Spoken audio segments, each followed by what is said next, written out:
마태복음 16장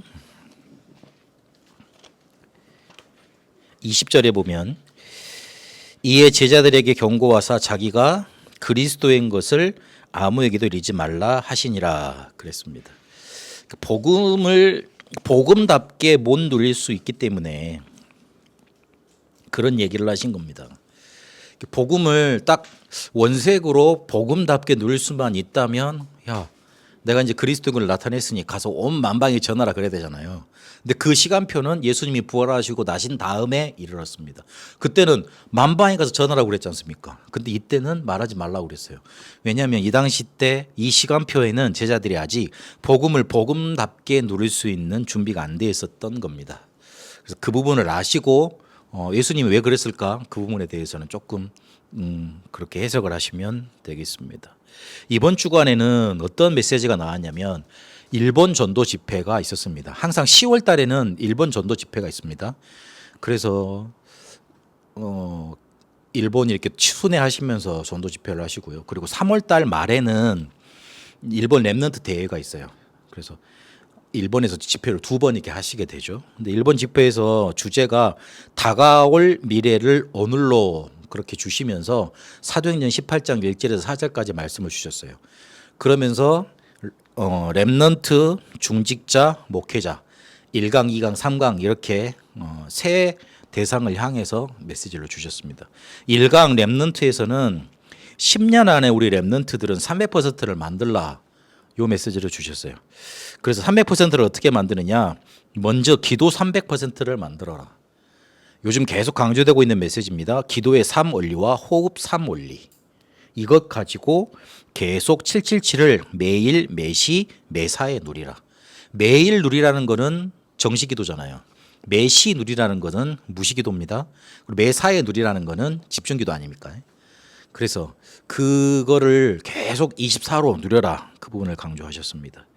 기도의 3원리는 뇌, 영혼, 보자. 그리고 호흡의 3원리는 들숨, 멈춤, 내쉬는 거. 이 부분 해 가지고 계속 기도하는 겁니다.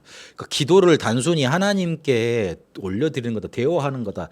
그렇게 문장으로만 지식으로만 설명이 되면 삶하고는 전혀 안 맞게 돼 있어요. 근데 지금 우리 랩런트들이 실제로 기도를 할 수 있도록 우리의 삶으로 그리고 우리의 몸 뭔가 이렇게 적용될 수 있는 단어로 끌고 들어오시는 거잖아요. 그걸 생각하고 기도를 해야 돼요. 그걸 생각하고 이 메시지를 들어야 된다고요. 뭔 소리야? 뭐 교회에서 무슨 호흡 얘기를 해? 기도 얘기만 하지. 그리고 기도 얘기를 하는데 조금 뭔가 다른 교회에서 말하는 신령한 얘기들을 안 하잖아. 그렇죠. 그런 단어를 안 쓰잖아요. 그냥 사실적인 단어를 쓰시는 거잖아요. 근데 왜 그러시냐면 실제로 기도를 하도록 연결의 다리를 놔주는 거예요. 그러니까 내가 기도를 해야 되는 그런 뭔가 이렇게 생각들, 그런 뭔가 메시지들이 편집이 돼야지 실제로 내가 가지고 들어갈 거 아닙니까? 그래서 눈에 보이지 않지만 뇌에 각인된다. 뇌에 각인된 거는 영혼에 뿌리 내린다. 그리고 체질, 운명 바꿀 수밖에 없는 보좌하고 통한다. 요게 기도의 3원리고 그리고 최대한 뭔가 이렇게 내 안에 장부, 내부 장기가 이렇게 움직일 수 있을 정도로 복식호흡을 해야 됩니다. 그리고 멈추면서 근원적인 힘을 얻는 거고 내 뱉을 때는 독소가 빠져나간다는 걸 생각하고 길게 아니면은 길게 못 하겠으면 후 소리 내면서 뱉어도 돼요. 입으로 뱉어도 되고 그렇게 꼭 그거를 하루 5분 이상 꼭 하라 그랬습니다. 그러면 업의 300%가 되어지고 전도 선교 300%까지 되는 게 목표입니다. 기도 많이 해서 응답받는 거 그게 우리 목표 아닙니다. 업 잘 되는 거 우리 성공하는 거 그것도 목표 아닙니다. 전도 선교 300% 할 수 있는 준비해 나가야 됩니다. 여러분 성공하면 나는 꼭 전도 선교 하겠다. 요 마음가짐을 가지고 지금 공부하세요. 그렇게 마음가짐을 가지고 해도 나중에 성공해 보면 정신없어서 그 생각이 안 나. 지금 단단하게 마음속에 먹어둬야 됩니다. 나는 성공하면 그리고 성공 안 한다 할지라도 전도 선교 300%로 세계복음에 쓰임받는 사람이 되겠다. 딱 그게 마음 먹어야 돼요. 이 마음이 여러분의 딱 인생 나침판이 됩니다. 사람들 잘 먹고 잘 살려고 성공하려고 그러잖아요. 뭐 크나큰 대의를 가지고 그렇게 공부 열심히 합니까? 아니에요. 조금 돈 많이 벌어서 편하게 살고 잘 먹고 잘 살겠다는 거예요. 그거 되면은 남 죽이든지 말든지 상관없다 그런 생각으로 살잖아요. 근데 남 죽이면서 자기가 성공했으면 그게 잘 살아지는 겁니까? 결국은 다 자기한테 돌아옵니다. 다 자기한테 돌아온다니까요. 그리고 우리 중직자들은 발자취가 남을 정도로, 기념비가 남을 정도로 결단하고 인도받으라 그랬습니다.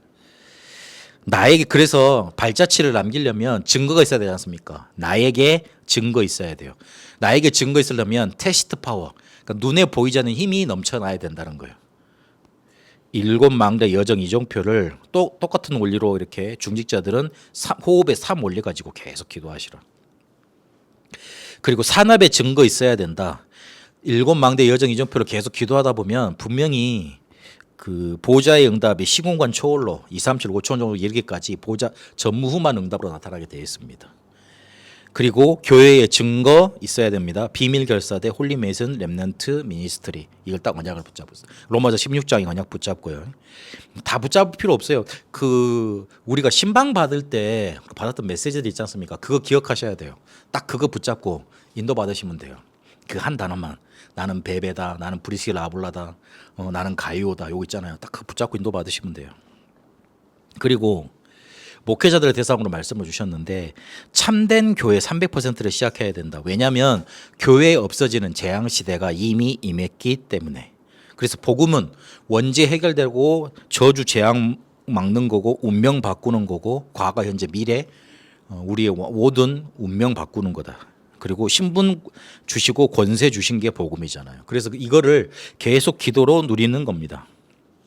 이러면 참된 부흥 그거 속에 이렇게 살아날 수 있게 되잖아요. 교회가 질을 높여야 된다. 그 다음에 목회자의 수준을 높여놔야 된다. 그런데 너무 당연한 얘기 아닙니까? 목회자가 수준이 높아야지 따라갈 만하지. 여러분이 저를 봤을 때 수준 제가 너무 이상한 일을 많이 하고 이상한 얘기를 많이 하고 이상한 짓을 많이 하고 다니면 말씀이 들리겠냐고요. 그건 당연한 거잖아요. 너무 당연한 얘기를 하고 있어요. 근데 진짜 해야 될 얘기는 뭐냐면 교회가 교회답게 복음을 증거해서 사람을 살릴 수 있는 일들을 놓치고 있다는 거 그걸 강조해 줘야 돼요. 그러니까 교회가 필요가 없는 거잖아요. 쉽게 말을 하면 교회가 필요 있을 정도로 복음을 제대로 증거를 해야 되는 건데 그 부분에 대해서 많이 놓치고 있는 것 같더라고요. 그래서 공부 열심히 합니다. 아이고야 그래가지고 다 목사 되려면 석사 받아야 되거든요. 석사로 부족한 줄 알고 다 박사 받아. 박사 한국에서 받은 것도 인정 잘 해줘. 그래 딱 이제 유학 가야 된대. 그래가지고 유학 갔다 오면 좀 뭔가 되는 것 같이 생각을 하고 오지만 그거 가지고 교회 이렇게 살리려고 사람 살려야 될 것 같으면요. 아이고야 다들 그렇게 하지요.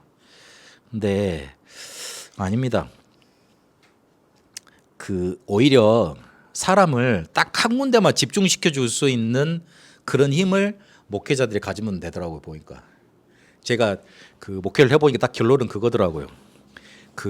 사람들의 문제를 창세기 3장으로 볼 수 있도록만 만들어주고 그리고 그리스도로만 맨날 답 주면 돼요. 두 가지만 하면 되더라고. 그게 목회더라고요. 근데 그 두 가지 해주려고 좀 기다려야 돼요. 어떨 때는 참아야 돼. 어떨 때는 윽박지르기도 해야 돼. 어떨 때는 협박도 해야 돼. 그래야 되더라고요. 그게 목회더라고요. 결국은 창세기 3장과 그리스도가 이 사람들한테 우리 만난 성도님들한테 렘넌트한테 전달이 돼야 돼요. 안 그러면 미안하지만 구원의 길도 이르지 못하게 되고 축복도 못 누리게 되고 축복 못 누리니까 당연히 뭐합니까? 뭐 못합니까? 전도성이 못하게 되잖아요. 결국 그거더라고요.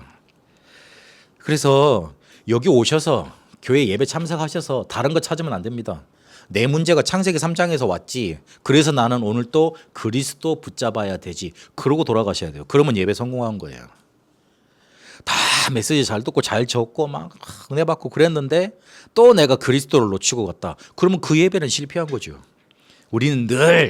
우리에게는 늘 피의 제사가 있어야 되고 그리스도가 있어야 됩니다. 그거 강조해 주셔야 돼요. 그렇게 안 보면 사람 딱 탓하게 돼 있어요. 그렇게 안 보면 늘 뭐라 그럴까 사람 원망하게 돼 있어요. 안 그러면 사람 평가해요. 그 일을 우리가 왜 할 겁니까? 그래서 딱 창세기 3장과 그리스도로 딱 복음으로만 이 사람을 살려주고 인도받게 해줘야 됩니다. 이렇게 복음을 누리고 있으면 복음을 복음답게 누릴 수 있습니다. 그런데 제자들이 아직 이렇게 복음을 복음답게 누릴 준비가 안 되었던 거예요. 맛있는 음식도 그 멋진 그릇에 담아내면 굉장히 금상첨화입니다. 맛있는 음식인데 더러운 그릇에 갖고 와봐요. 그럼 그게 먹을 뭔가 이렇게 됩니까? 그리고 그 더러운 그릇에 의해서 맛이 더 떨어져 버리지. 그러니까 그 고급 레스토랑에 가면 좋은 음식을 DP를 잘 해가지고 갖고 오지 않습니까? 근데 먹어보면 맛이 있어요. 그런 거예요. 우리가 복음을 가지고 있는데 예수님이 뭐라 그랬냐면 새 포도주는 새 자루에 넣어라 이런 말이 있습니다. 그 말이 그거예요. 너희들이 복음 아직 누릴 준비가 안 돼 있잖아. 아직 율법, 신비, 그다음에 박애 이런 것들이 쪄들어 있는데 어떻게 그 눈 가지고 복음을 해석을 하고 복음을 전합니까? 못하죠. 세상의 기준 가지고 어떻게 복음이 딱 담겨질 수 있습니까? 못하죠. 그래서 옛날 것 창세기 3장 원죄, 저주, 재앙, 흑암 속에서 가져왔던 생각과 기준, 틀 이런 거 있죠. 그걸 가지고 있으면은 복음을 복음답게 누릴 수가 없는 거예요. 그래서 그거 버려버리라는 거예요.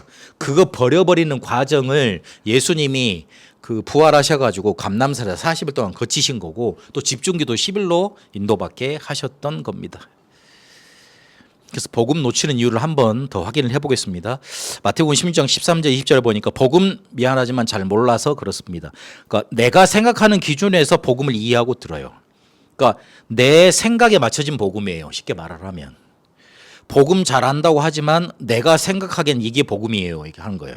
제가 목사 안수 받으면서 축하금을 받았을 거 아니에요. 축하를 한다고 고맙게도 이렇게 많은 분들이 이렇게 축하금을 주고 그래서 너무 감사하고 막 그랬거든요. 근데 거기에다가 그냥 주시지 않고 기도 제목과 이렇게 자기 소원을 이렇게 써서 이렇게 전달해 주신 분이 있었어요. 그거 아직 찍어서 내가 가지고 있거든요. 그런데 그 분 말이 제 마음에 걸려요. 우리 좀 성도들의 삶을 이해해달라. 아픔과 고통이 있으니까 그거를 좀 바르게 이해하고 낮은 자리에서 성도를 섬기는 목회자로 좀 세계복음화 하는 그런 힘주는 목회자가 돼달라. 이제 그런 문구를 써서 이제 저한테 이제 축하한다고 주셨어요. 근데 제가 그분이 어떻게 신앙생활 하는지 곁에서 잘 봐왔으니까 잘 알 거 아닙니까? 혹시 저분이 뭔가 이렇게 목회자가 이렇게 막 낮은 자리에서 막 간도 쓸개도 다 내주고 막 자기 위해주고 같이 울어주고 힘주고 그런 거를 복음이라고 생각하지는 않았나 그 생각이 잠깐 들더라고요. 잠깐 들더라고요. 그러니까 제가 보면 별로 정이 없잖아요. 봐도 뭐 반기지 않고 막 리액션도 안 크고 제가 T 성향에서 그래요. 뭐 끄떡끄떡 하면 다 인정을 한다는 뜻인데 하여튼 그래요. 그래서 어쩔 수는 없는데 어쨌든 그래서 그 부분을 말하는 건가 하는 그런 거 싶기도 하고 그 마음속에 혹시 뭔가 이렇게 막 에레미야 그런 성향처럼 이렇게 막 같이 울어주고 막 이렇게 그런 거를 이렇게 정 나눠주고 이런 거를 신앙생활로 생각하고 있지 않을까 그 생각이 들더라고요. 복음을 그 말하지 않는다는 교회는 이 세상에 없습니다. 다 교회에 대해서 말을 합니다. 다 교회에서 복음 말합니다. 자기들 복음 다 강조한다고 그럽니다. 그런데 그 복음을 자세히 듣다 보면 이상하게 신비주의요. 이상하게 율법주의요. 이상하게 박애주의요. 이상하게 인간관계 중심이요. 뭔 말이죠? 강조점이 복음이 아니에요. 미안하지만. 그리고 되게 웃기는 설교 많이 하는 목사님들 있잖아요. 그거예요. 그냥 좋은 얘기 들으러 가는 거예요. 좋은 말씀. 성경은 오직 복음만 말하고 있잖아요. 성경은 오직 복음만 증거하고 있잖아요. 또 그거 붙잡아야 됩니다. 그러니까 내가 생각하는 그 기준과 틀을 가지고 복음에서 바라보면 안 돼요. 하나님이 우리한테 뭔가 주실 때는 이렇게 준 게 있을 거 아니에요. 그대로 받아야 돼요. 그걸 보고 원색 복음을 알았다는 거예요. 그 원색 복음에 두 가지 내용이 있습니다. 우리의 문제는 창세기 3장이라는 거고 그 해결책이 그리스도라는 겁니다. 요 두 개로 붙잡아야 됩니다. 우리 문제를 창세기 3장으로 안 보면 신비주의, 율법주의, 박애주의, 그다음에 인본주의 이런 게 나오는 겁니다. 그렇게 바라봐야 됩니다. 그리고 사도행전 11장 1절에 18절까지 보니까 자기들이 가지고 있는 틀 안에서 복음을 사용을 했습니다. 그러니까 그렇게 자기들 틀을 가지고 복음을 생각을 했고 자기들이 틀 가지고 있는 것 속에서 복음을 사용하고 적용을 시켰어요. 그러니까 뭐라고 그러냐면 사도행전 11장 18절에 보니까 그러면 이 모든 일을 다 듣고 베드로의 변명을 다 듣고 그러면 하나님께서 이방인에게도 생명 얻는 회개를 주셨도다 이렇게 말을 했어요. 무슨 말이죠? 그 의미를 따져보면 이상하네. 구원은 이스라엘 사람들에게만 있어야 되는 건데 이방인한테도 구원 얻는 길을 열어주셨다고 하나님이 그러셨다면 우리가 뭐 대적할 수 있겠어? 받아들여야지 이 말이 생략돼 있는 거예요. 구원은 우리 것이어야 되는데 우리한테 먼저 와야 되는데 이방인한테도 구원 얻는 회개를 주셨도다. 이 말은 무슨 말이죠? 그래 하나님이 이제 이방인한테도 이렇게 구원을 주시려고 뭔가 문을 열었는가 보다. 근데 하나님이 그랬다는데 우리가 뭐 가타부타 얘기를 하겠니? 그런 말이 숨겨져 있다고요. 그러니까 자기들이 가지고 있는 틀 안에서 복음도 이해했을 뿐더러 차용하고 적용하는 것도 그렇게 했던 거예요. 지금까지 그렇게 해왔으니까. 그렇게 사용하고 자기 것으로 누렸으니까. 그래서 그 생각이 뭘 이겨버렸습니까? 그리스도께서 명령하신 사도행전 1장 8절의 지상 명령을 이겨버렸잖아요. 자기들의 생각이 복음 적용이. 그러니까 그 사마리아에도 간 사람이 딱 한 사람밖에 없다고 기록이 되어 있습니다. 누구죠? 빌립. 예루살렘 다 복음 전해졌으면 그 다음에는 그래 예루살렘과 사마리아와 온 유대 그랬잖아요. 사마리아로 가야 되는 거구나 그러고 다 같이 가야 됐을 거 아니에요. 근데 한 사람밖에 안 갔어요. 빌립. 뒤에 또 그렇게 문을 열어놓으니까 뒤에 사람들이 또 오기는 했습니다만은 우르르 몰려가서 팀으로 갔다는 내용이 없습니다. 그리고 땅끝까지 가려면 이방인한테도 가야 되는 거 아닙니까? 그런데 이방인과 어떻게 교류하냐면서 유대인들이 가지고 있던 그런 틀 안에서 복음을 사용하고 적용을 시켰던 겁니다. 그러니까 그런 해석이 나오죠. 이방인한테도 구원 얻는 회개를 주셨구나. 그런 것까지 나온 거예요. 갈라디아 2장 1절에서 20절까지 보니까 또 복음을 왜 놓치냐? 분위기 때문에. 분위기 자체가 불신앙이요. 분위기 자체가 그냥 뭔가 투쟁, 싸움이요. 그러니 당연히 노예포로 속국 상태 그런 분위기에 잡혀 있으니까 유랑민 생활을 할 수밖에 없는 거죠. 우리가 창세기 3장 내가 하나님이 되려는 원죄 속에서 태어난 자들이기 때문에 어찌 보면 교회에서 갈등 많고 문제 많은 게 당연한 흐름입니다. 당연한 흐름인데 그걸 계속 가지고 있다. 저는 개인적입니다. 구원 의심해 봐야 된다 생각이 들어요. 개인적으로 그래요. 되게 주장 안 굽히고 나를 주장하잖아요. 유 목사님은 하나님 응답 없으니까 그런다고 그러던데 저는 개인적으로 저 사람 구원 못 받은 것 같일지도 모르겠다 생각이 들더라고요. 개인적인 기준입니다. 저한테만 기준이니까. 그래서 민주주의의 맹점이 뭐냐면 다수가 지지해버리면 그게 진리가 돼요. 그게 맹점이에요. 다수가 지지하면. 그래서 예전에 그게 위험하다고 말한 사람들도 있었죠. 근데 나에게는 맞다고 생각이 되는데 다른 사람들은 다 나하고 반대되는 결정을 해. 그러면 내가 왕따를 당하든지 내가 틀린 게 돼버리지 않습니까? 그게 맹점이라고요. 근데 가데스 바네아에서 10명은 가나안 들어가면 안 된다 그랬고 2명 여호수아와 갈렙은 하나님이 우리를 보내셨으니 들어가야 된다 그랬습니다. 그런데 모세가 누구의 편을 들었냐? 그 2명 편을 들었어요. 하나님은 누구를 축복하셨냐? 그 2명을 축복하셨어요. 그 광야에서 다수의 분위기를 따라갔던 사람들은 미안하지만 가나안을 못 들어갔습니다. 이 생각을 좀 해봐야 됩니다. 그래서 꼭 내가 내 걸 주장해야 된다. 그거는 교회에서는 안 통하는 말입니다. 하나님 자녀라면 안 통하는 말입니다. 내 거를 좀 내려놓을 수 있고 하나님이 어떻게 함께하고 가시는가 그걸 바라볼 수 있어야지 그게 하나님의 자녀가 제대로 인도받는 길입니다.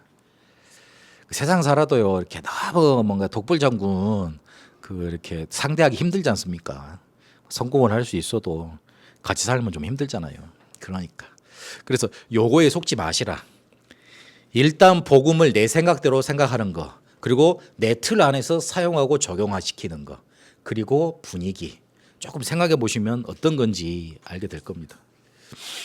이런 걸로 복음을 놓치지 마라. 복음을 복음답게 누릴 수 있는 준비가 우리가 해 나가야 되겠습니다. 우리는 속지 말아야 됩니다. 그래서요, 결국은요. 그래서 우리가 가야 될 길로 가야 됩니다.